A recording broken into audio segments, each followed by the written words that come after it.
brought it all to the altar. A spear of loss through the heart, a brain marinated in sadness, and worst of all, a tragic belief that nothing would ever get better and I was all alone.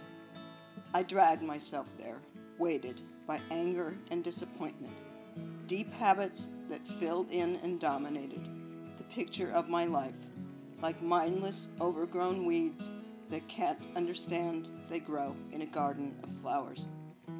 The altar was my last stop, where I didn't believe and I didn't dare hope. Driven by desperation, brought there by a kind guiding hand, I put my own hands up with borrowed beads holding me together and chanted Nam Myoho Renge Kyo. The sound of my own voice rattling around in my head was odd and distracting. Unable to connect with my own strength, there was only a peripheral glimpse and a vague vision of a self that belonged, peeking over the horizon. The gong reverberated. The chanting ended. I didn't know what changed, but when I looked around, the room wasn't blurred by the tears that separated me from my surroundings, and a lotus flower had begun to grow. I crawled to the altar, dry and empty.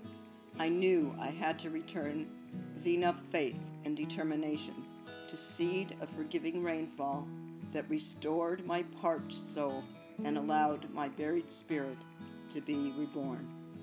I fly to the altar.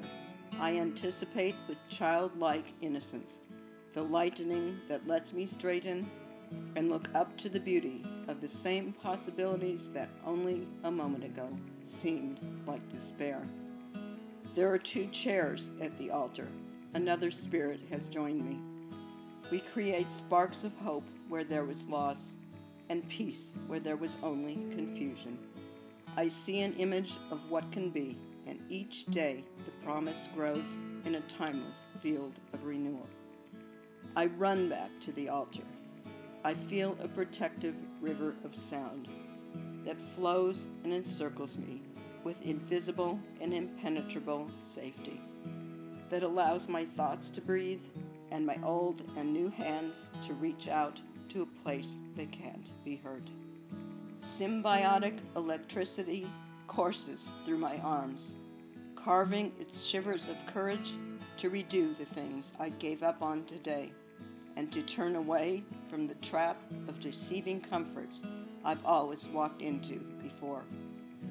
I give and take energy from the epicenter of a fusion of voices that spin in a revolving door of focus, that cheer, scream, plead, sing, weep, praise, and vow, that heal the wounds of the past and their cycle of doubt and defeat. My altar has become a dear old friend who waits for me at the end of a long day, the loving, hard-headed mother who listens kindly, then sends me on my way to do better. I float to the altar, lifted by vibrations of sound. I see myself approaching a well, an oasis in a desertscape. I look into a spectrum of rippling colors. I wait patiently for the waters to still, until I find my own reflection.